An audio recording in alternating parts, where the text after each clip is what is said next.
It's Question and Answer Thursday. Welcome, Impactful Parents. I'm Christina, the founder of the Impactful Parent, and welcome to the community. If you don't know, I come on here every Thursday and answer one of your questions live. So if you want to submit a question for next week, you can do so by just message me. Bam, that's super easy. Or you can email me at theimpactfulparent@gmail.com.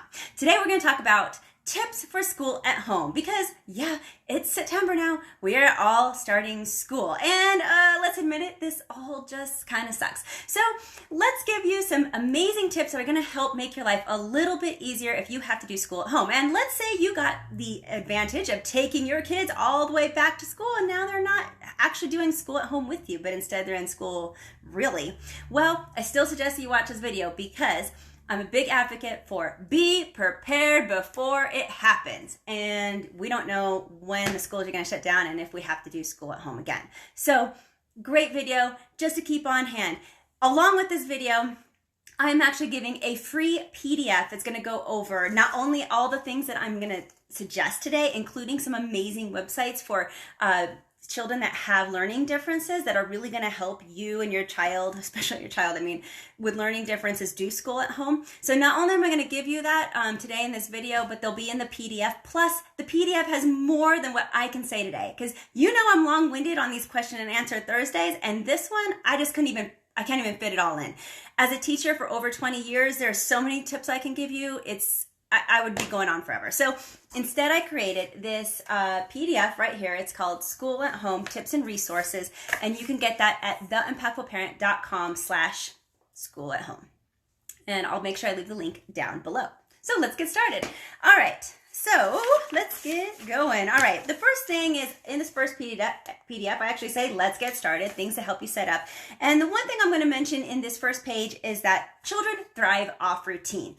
If you're going to do anything, absolutely anything for your child that's going to help them, you're going to create a routine for them. I cannot express it more. That's what school does for kids. They may hate it, but they thrive off of it. They need routine. They need that predictable, I'm going to get up and do this every single day the exact same way. It might seem boring to us as adults. As kids, it's essential. Do it! Anyway, so part of that routine that I'm going to highly suggest are a couple of tips. The first one is get them up, get them in the shower, change their clothes. Mindset begins with what you wear. It's huge. If your children are doing school at home in their pajamas, then school then seems kind of lax and more relaxed, and that's how they take it, and they don't really take it all that seriously. Versus if you actually have your child get up, get dressed, it really changes the mindset for just about anybody. So I really highly suggest that you get your kids up and in real clothes. Another tip that you're going to do is make sure you find a really good space for them. So this has to be a quiet space. You need to make sure you're looking around for anything that could be distracting to them. You know your child better than anyone else in the whole world. You know what distracts them. Eliminate distractions, people, as much as you possibly can. And look for things like lighting. Make sure the lighting's okay and it's not going to give them headaches. And don't have their special place, the couch or the bed. This is a huge no-no. Especially the bed, because that's going to actually disrupt their sleep patterns. You're going to find over, even probably after a week, that their sleep patterns are going to get disrupted if they're spending too much time in their bed in awake mode. And not the couch. It's just, again, the environment matters and how you're taking the situation. It will so make a huge difference in how serious they're going to take school. So don't let it be the bed. Don't let it be the couch. Big. Let's see. I would also say give them breaks. Don't forget that you need to give them breaks throughout the schedule when you start creating that routine. Have rules of what you are expecting of them by the end of the day, and then back off, parents. Back off. You set the expectations in the morning and then let them ride. One of the things that mistakes that a lot of parents make is they hover when their child is at home doing school. Okay, you're not hovering, you're not going to school with them when they go to a real school in a brick and mortar building. You cannot hover over them in the at-home environment either. There's several reasons why. One, it's hard to concentrate when somebody's hovering over you. You know that. So don't do it to your kids. Another thing is you need to start creating some trust, that you trust them to get what they need to do done. Now, will there be breaks during the day? Will they finish work early sometimes? Yeah, but that's okay. But give them that opportunity to build a trust with you. So once the expectation is not met, you can have consequences for not being trustworthy and maybe even not getting your stuff done, but let them go. Let them at least establish that they can be or cannot be trustworthy. That's huge. Stop the nagging.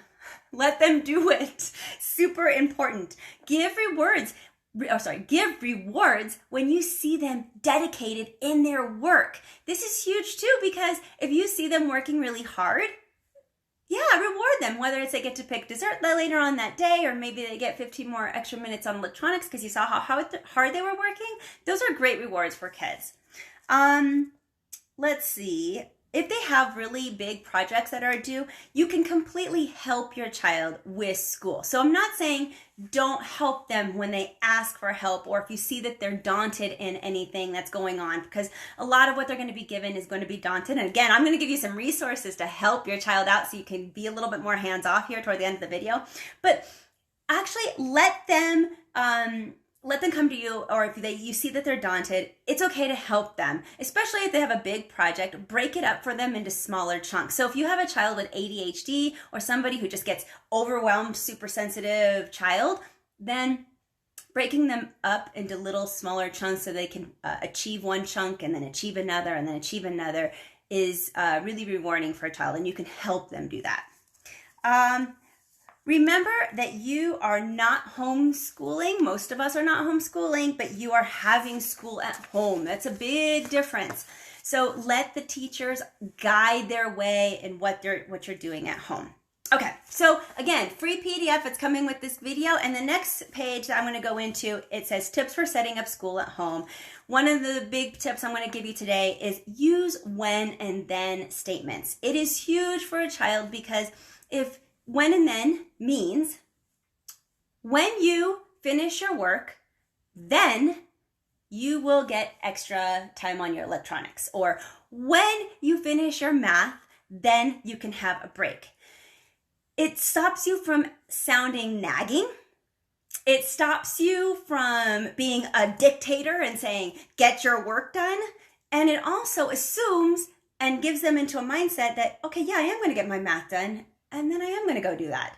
It's crazy psychology. It works, I'm telling you. So use when and then statements. Another thing that I put into this free PDF is make yourself office hours, especially if you are a working parent from home, just like me. So when my kids are doing school at home with me, I want to help them. But you guys, I got stuff to do. I got things I want to create for you right here on this platform. So I actually create myself office hours when I know that the kids have some break times. And that tells them that when they're doing school, I'm also doing my work. I'm off limits, but I'll help them during my office hours. So it just helps me be more productive. It helps them have boundaries on when they can come and talk to me, because we're all trying to get work done. I also highly suggest if you have a family member, particularly maybe like a grandparent who maybe isn't working full-time, if they could be on call so they can answer your child's questions when you aren't available for them. And that is a huge difference also. And it's just a phone call. Like, they can help with a math problem if they need a quick answer with that. Those are great resources. All right, so I do have a section in our free PDF that talks about the defiant child. All right, you have a child that just doesn't like the homeschooling. They think it's all stupid and none of this is working. Of course they feel that way. They're frustrated. First of all, don't take it personally. This is not about you. This is about they're frustrated with their life and their situation at the moment, as we all are. So a couple things I want you to remember, and I know I say this all the time, don't forget, you see one emotion, but there are a million other emotions festering inside that are causing the one emotion to explode, which is usually anger or frustration of some sort. So if you have a child that is just being defiant about the whole school online thing, then consider just sitting them down and talking to them. A lot of times these kids just need to be heard. Ask them, what's really bothering you? Is it the math test, Or is it that you're not doing the math test at school? Because it's probably that they don't have a locker and they can't get to school and they can't see their friends and they're thrown out of their routine and life as they know it isn't like it used to be. And all that sucks for kids. So, and it's their world. So much more than it is for us as adults. School is the kids' world. And if they can't access it, that's really, really frustrating. And they will rebel in different ways. So be a listening ear. Try to empathize as much as you can with your child. Because sometimes they just need to have you hear it. They just need to get it off their chest so that they can work and focus. Because they got all these feelings inside and they just need to let them out so that they can work. And that's a big deal. All right, let's get to some really cool resources that you can use, especially if you have a child with a learning difference. And I'm going to be really specific here and say dyslexia. Now, I know there's lots of learning differences out there. I like to specialize in dyslexia because, one, it is one of the most popular learning differences out there. And two, it's true to my heart. I have children with dyslexia. So my kids use these resources every day, not only for school at home, but even when they're at the brick and mortar school too, because it just helps with work.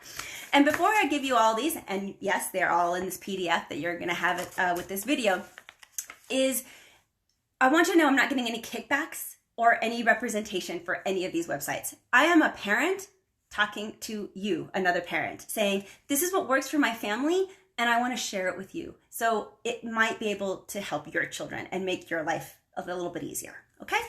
All right, so first one, Learning Ally, learningally.com. So Learning Ally is audiobooks. Now, this is great because it highlights the sentences for the children as it reads it out loud to them so they can watch it and read it and hear it all at the same time. It's great for processing the information in different ways to increase listening comprehension. And it's a huge game changer, especially if you're at home and they're looking at the computer screen quite a lot and now they have to read.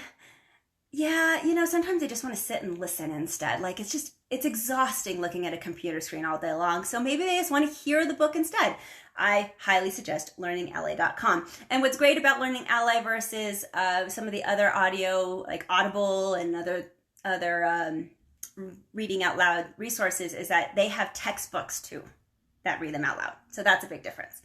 All right, next one is snap2read.com. Snap2read.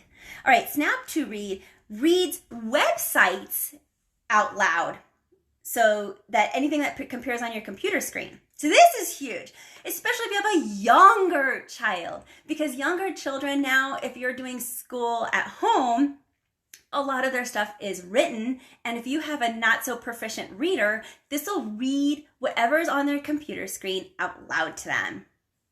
Yay! Now you don't have to spend quite as much time reading all those directions to your younger child.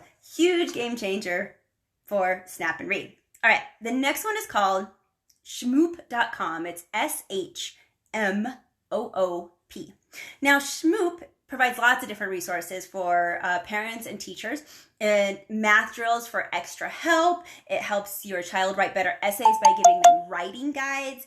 And I love this website because it also gives practical main idea summaries for popular books. So how my dyslexic child uses it is he'll read the synopsis of a book that he has to read. And when you get to the high school level, some of those books are a lot more complicated. They could be reading Shakespeare. And so it gives them a synopsis, but it's not so detailed that they can't read the book. But by giving him the main ideas of what is going on, he now, when he actually does listen probably, to the book, he can look out for those main ideas, make sure that he gets them, hears them again, and it just gives him a structure for what's going to happen. It's a big deal when you have a learning difference and you can get these little resources to help you get that comprehension. All right, the next one. This is my favorite one. My favorite resource is called TTS Reader, and it is ttsreader.com. It reads files out loud and saves them as MP3. So once you get there, it's like a box. And how my son uses it is he takes his own work, his own paragraphs or essays that he has to write for school. He cuts and pastes them into the website. And then the website reads his own work aloud to him and highlights it as it reads. So now he listens to his own words being read back. This is great because now he edits so much better. Now he can listen for weird wording. He can listen for things that just don't sound right, grammatical errors. And in the end, his editing skills have really increased just by being able to get this extra input with his own materials. So being read out loud. And it does highlight for them so he can read it exactly where the mistake is and it'll be right there. It's awesome. All right, and this last one is called LiveScribe, and it's livescribe.com. Now, LiveScribe, I'm going to go ahead and preface it and say that it's more expensive, but it's a smart pen. And if you have an older child or even a college student, I know I'm going to buy this LiveScribe for my soon-to-be college student next year. I have a senior in high school for college because it's a smart pen that records and transcribes the notes that it's listening to. I can't go too much into the technology of what it does. It seems like it's so amazing, but go to livescribe.com and check them out. It's great note-taking resource that I just thought was mind-blowing in just a pen. And I mean a pen, like something you write with. So awesome. I hope that helps you guys out with all your homeschooling needs. If you have an impactful prayer question for next week and you want to submit, please DM me or email me at theimpactfulparent@gmail.com. And you can get this. I'll leave it down in the comments. It's theimpactfulparent.com/tips and resources. Everything that I said today, plus more, is in this free, absolutely free PDF just for you because I want you to be successful with your kids. I want your kids to do really well and I don't want them to be frustrated at home. They've got to love school. We try to foster a love for learning and it's huge. And right now we are in some struggling, little challenging times and hopefully this will help. Thanks everybody for watching and I'll see you next Thursday.